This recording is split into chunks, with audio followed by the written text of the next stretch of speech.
This week on Camera Talk, we're going back to Tokyo Kogaku, RE Auto-Topcor.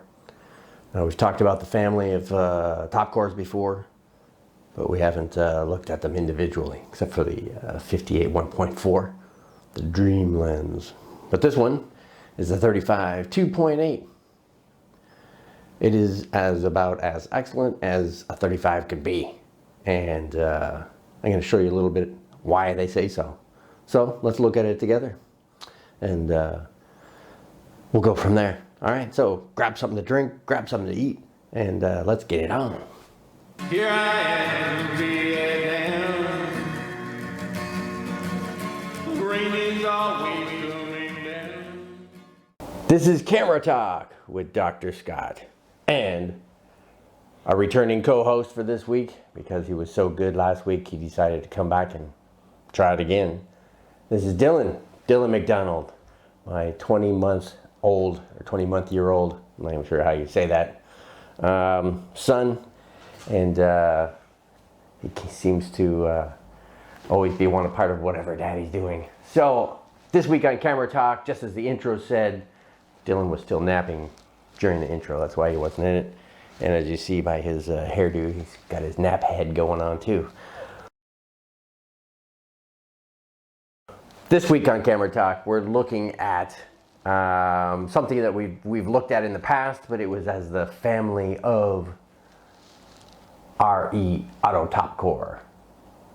Now, this one is particularly looking at the specifics of the 35mm f2.8. And what makes it so special? Well, isn't that special? Well, just as Dylan thinks here too, it's a special lens. And you know, this was made before I was born. You know, this was in 1963. And you know, what was it made for? It was made for the Topcon camera system, which was designed in 1957.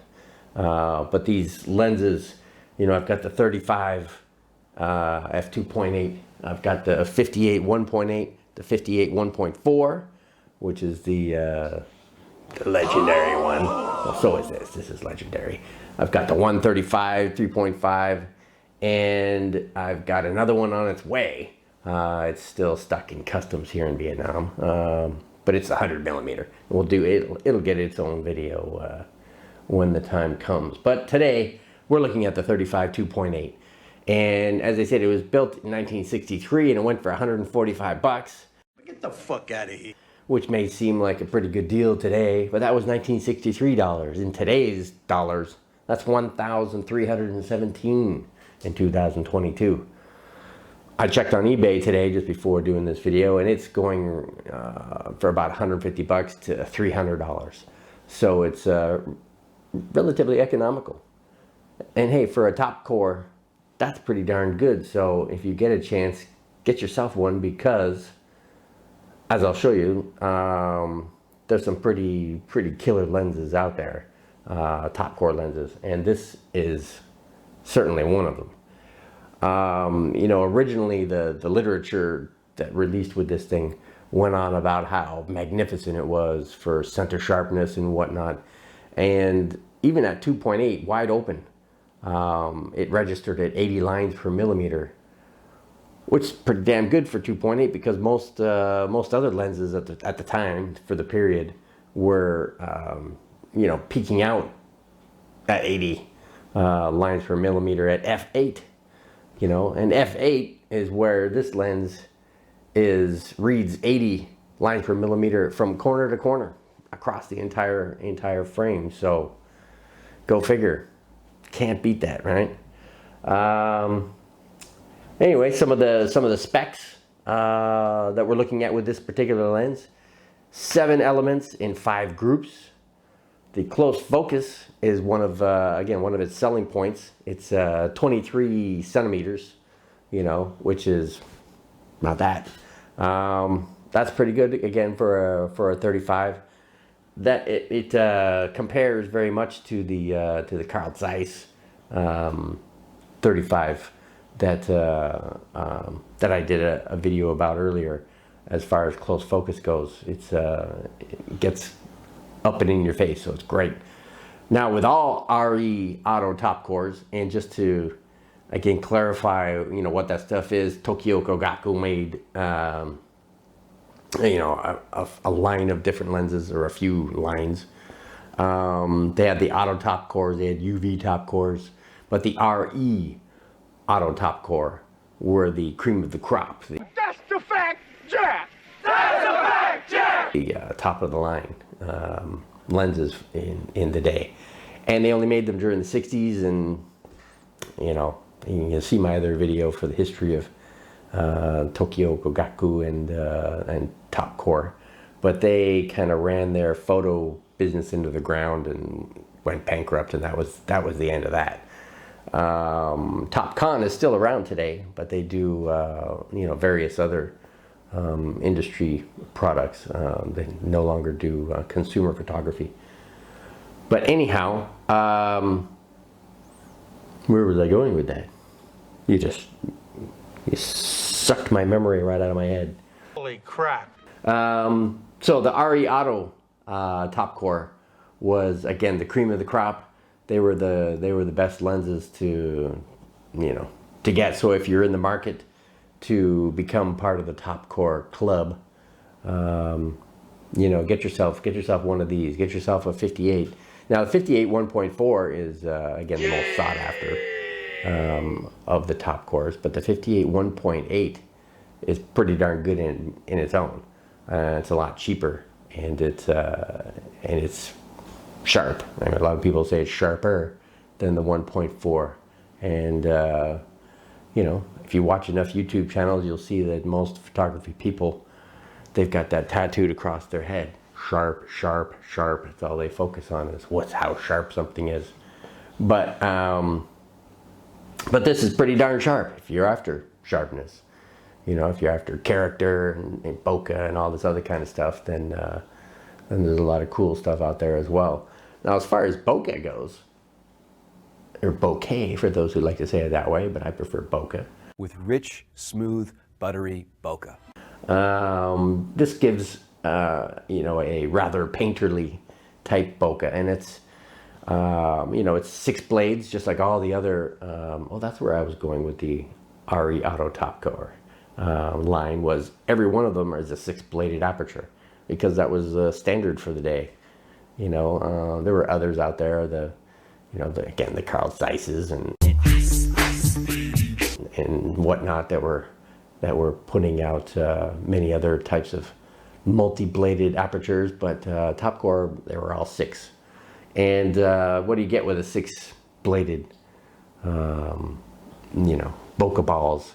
Is pretty much the nut shaped, you know, like the nut and bolt shaped bokeh balls. But if you see the you know, the effects of the out of focus background that this lens can do, and I'll show you that. I'll show you a number of pictures.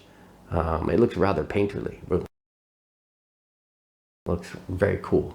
So anyway, so six blades.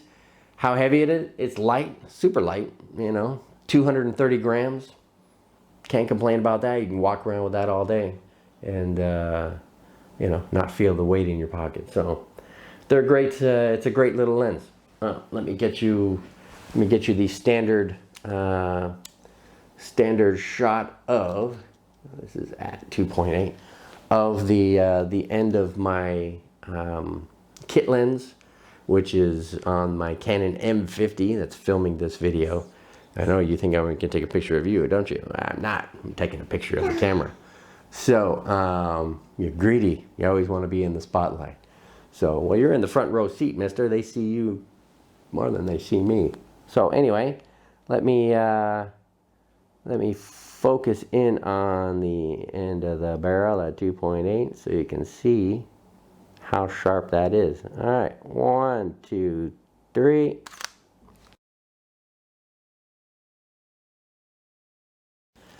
Now let me get you, what did we say? F8 was the sharpest you could get across the frame. Let me see how that looks. Zoomed in, as crisp and clear as can be. All right, right there. 1, 2, 3.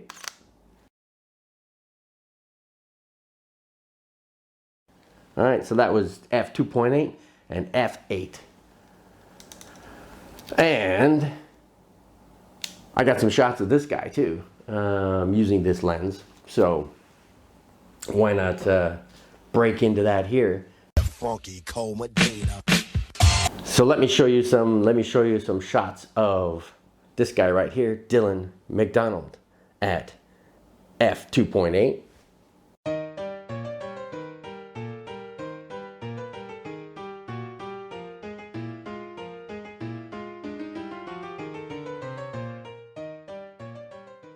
And again at f5.6.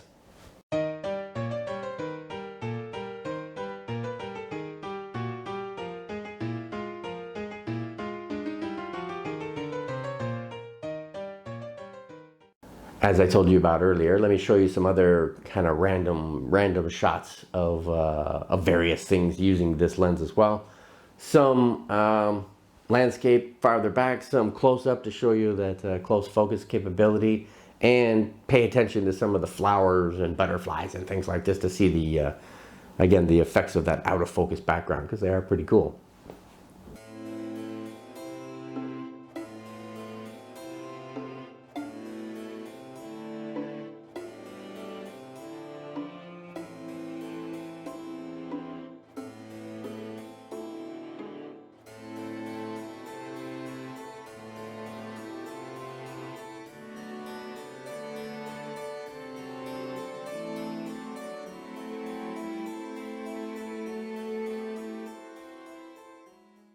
Moving on now, that's pretty much as I'm going to talk about with this lens.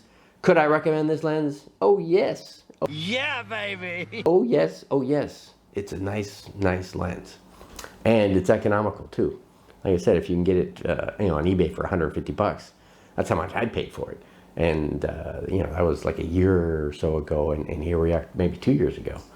And here we are still again today. 150 bucks is the lowest price I could find out there, but still, that's pretty economical. So let's talk about my little plug for, what are we going to talk about? Luminar. You're going to do your finger? Luminar and Luminar AI, Luminar Neo. It's the photo editing software that I use with all the photos I take pictures of. I recommend that you edit at least a little bit. Most of your photos anyway. I'm sure there's something, if you show me your photos, I'm sure there's something in it that I could edit and kind of make it a little bit better. But, Luminar has a lot of different things that are not available through the Capture Ones and Lightrooms and Photoshops and, all the other ones that are out there. Luminar offers, in its latest rendition of Neo, you get 3 new features. You have power line removal, click, gone. No more painting in over all the different lines and hitting the erase button and trying a few different times. One click of the button, it analyzes your photo and gone. Next one is dust spot removal. Same thing. Analyzes your photo, identifies all the different spots, click, gone, voila. And the third feature is a relighting option, where you obviously you're not going to use this all that often, but you may end up having some funky lighting in your some of your photos. So what this feature does is it allows you to kind of reshift the focus of that light.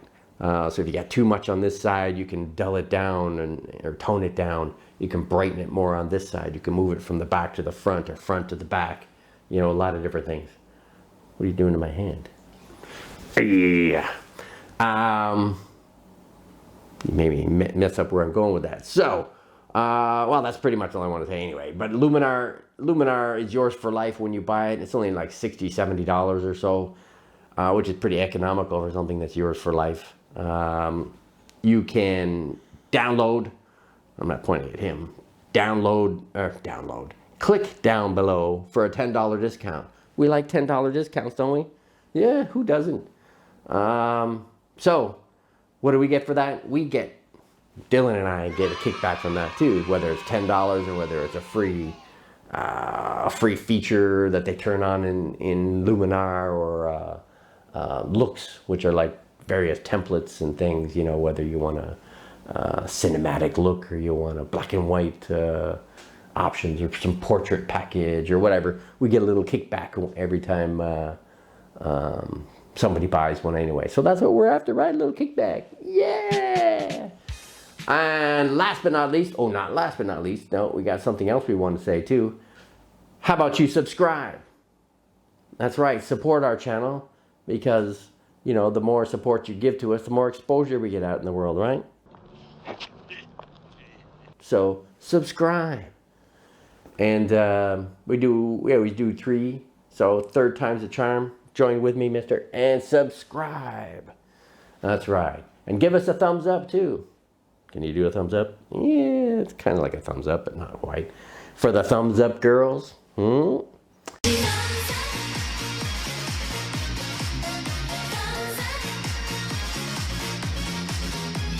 And what else do we want you to do for us?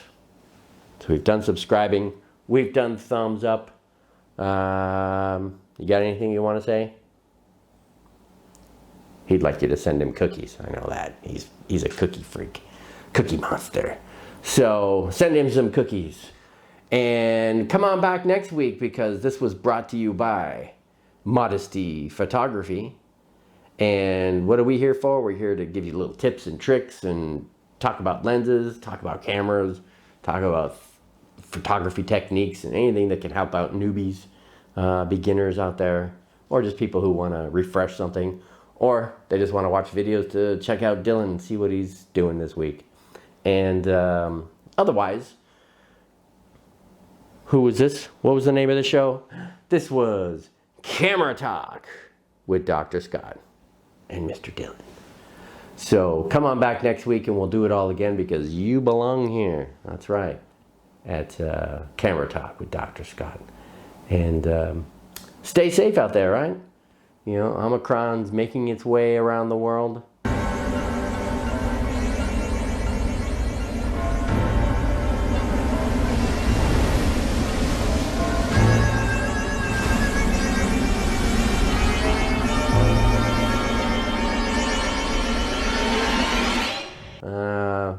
Just last week we got our first reports of it up in Hanoi, Vietnam here.